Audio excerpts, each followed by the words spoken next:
Okay, welcome back to ReZero Anime Review, episode number 17. This is reviewing the 31st episode of the anime, The Maiden's Gospel.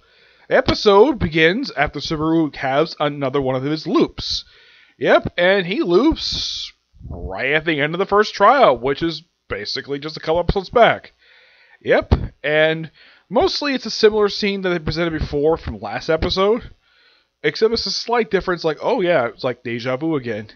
And of course, he's hugging Amelia like he did before. Now, he does not make the same gesture before by evacuating the villagers to get their home. This time, he suggests that he should take Amelia's place. Amelia's like, don't you trust me? And there's not much real to it. And then he goes speak to Roswell. He does mention about this time. And Roswell's like, what do you mean this time?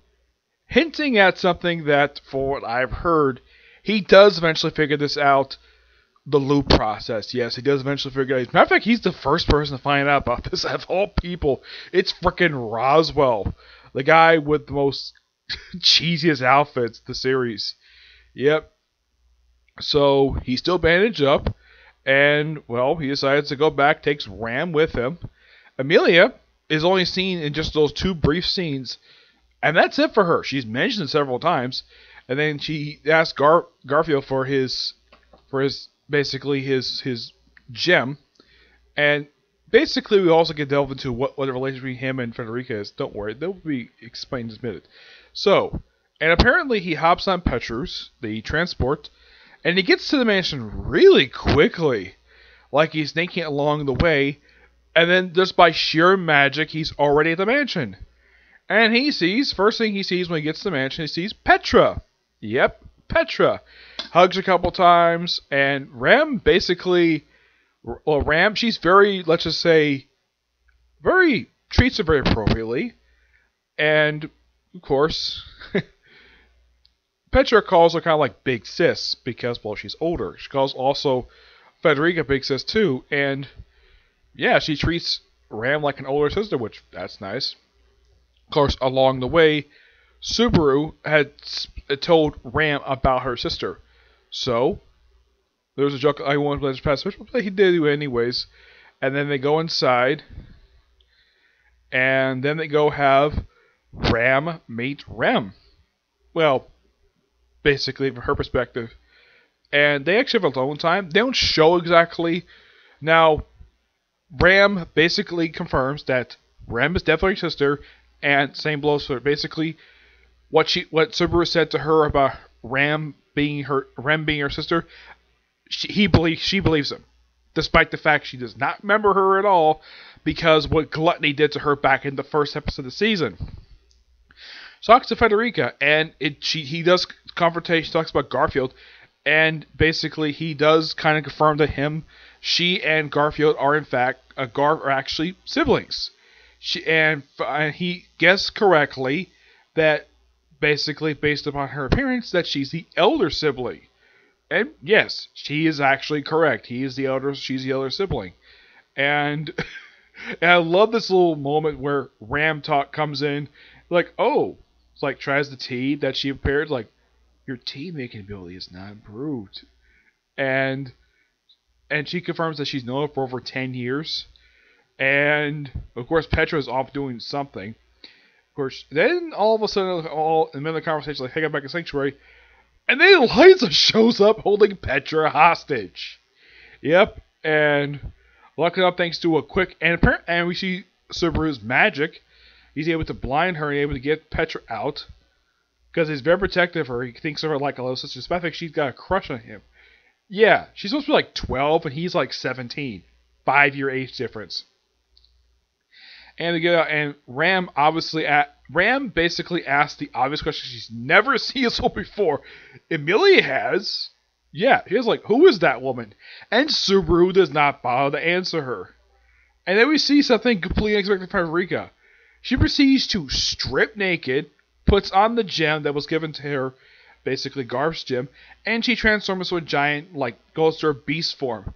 And she apparently can still talk in the beast form. And Petra was not exactly... She's actually very happy that Petra wasn't frightened of her appearance. Probably because of all the time spent to her.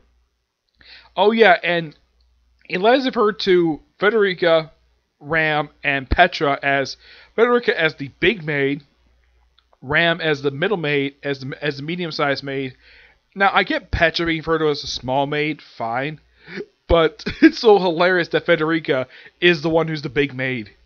Probably because she's taller and probably she's got, well, a bigger chest than she does. Yeah, that's probably the reason why. But Ram referred to as a medium size? Wow, that's something. And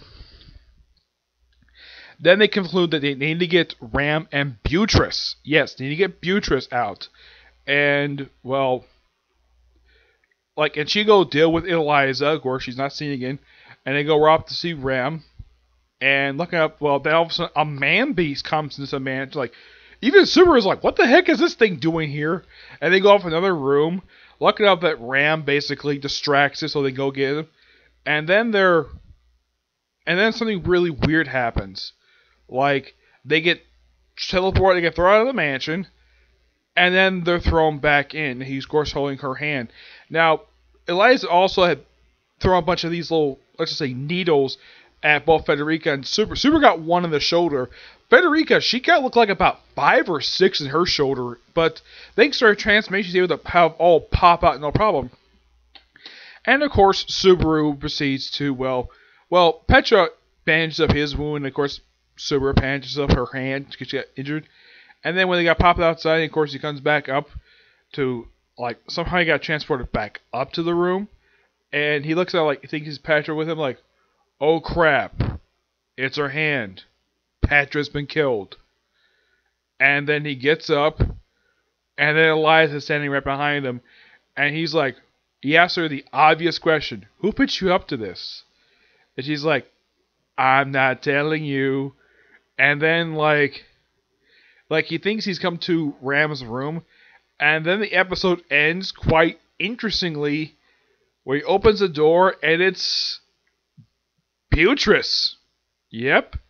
Beatrice, her first appearance. Actually, I think this is her second appearance this season, but wow. Great to see her again. And he's like, you saved me. You probably ask the question, why? This is probably the first time Beatrice has ever seen him bloodied. Because normally when you see him, he's perfectly fine.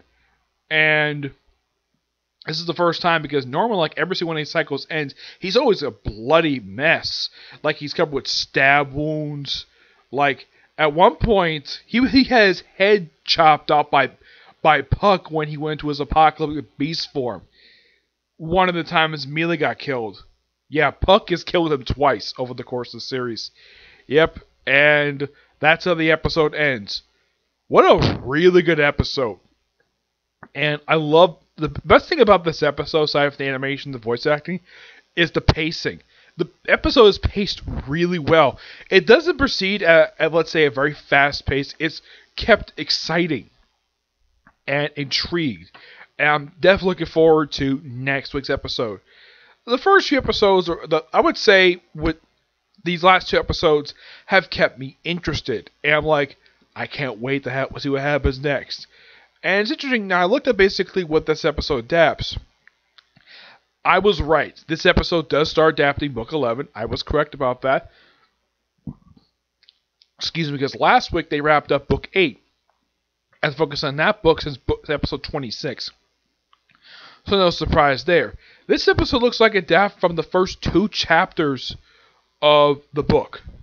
Yes. I would say probably the first chapter and a half because Beatrice shows. I think that's from either halfway through chapter 2 or the end. It's been a little while. It's been like a month since I read the book. Yep. But yeah, overall, actually it's been like a couple months. Great episode. Definitely looking forward to next week. And so, that's it for this particular review. I don't have time to do any more videos tonight. Tomorrow, definitely. Like, tomorrow, basically, more One Piece. Basically, reviewing the post-Edward's Lobby Lark.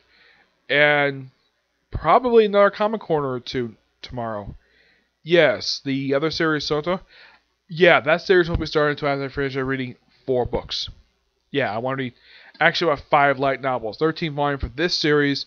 And like the 4 physical books I got right next to me, which I'm going to read those after we read Zero Book 13. The reason I'm reading that one now, because I just came out just last month. And I want to stay update with the series. Even though in Japan this series is up to 22, and here they've only just released volume 13. Now anybody can ask the obvious question: why the heck is this series like in the U.S.? Why is it like 9 volumes behind Japan? At least in the case of a series like in on my smartphone, like digitally wise, they're up to date with Japan. Though physically they're only about $9 behind. It's a very similar situation, but not as bad. Yeah. A lot of their books I read, you're normally about like $1 behind. Yeah, but this series, along with a smartphone, a lot of the other ones, basically, like those two are about $9 behind. A series like, let's say, Konosuba, which is already ended. Yeah, that book series is only about $6 behind, but it's not ongoing right now, so I'm not really bothering with it when it comes to basically saying, oh yeah, it's far behind. In the case of series like this one right here, Is It Wrong to Pick Up Girls Dungeon? This book, believe it or not, is the second most released book here. Yeah, the next book, book 15, is actually released in November. Yep. And as for Frudia, despite the fact, here's the thing, this one is quite interesting. Now, in Japan, they've already released 11 books for this series right here. Yeah, they've already released the book 11, and this is one of the more recent books came out. I think it came out like a couple year or two ago. Yeah, and the most recent book released here is book 8.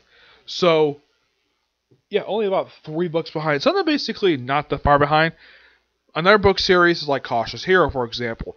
That one is only, because book 4 just came out last month, that one's only $3 behind. So some of them basically are not that bad for how far behind, but this series, along with Another My Smartphone, are quite lengthy behind. But I'm looking forward to basically reading them when I get a chance to read the rest of them. Yep, so yeah, that's it for this particular review, and stay tuned for tomorrow for a review for One Piece and a Comic Corner. Yep, produce the next video. Bye.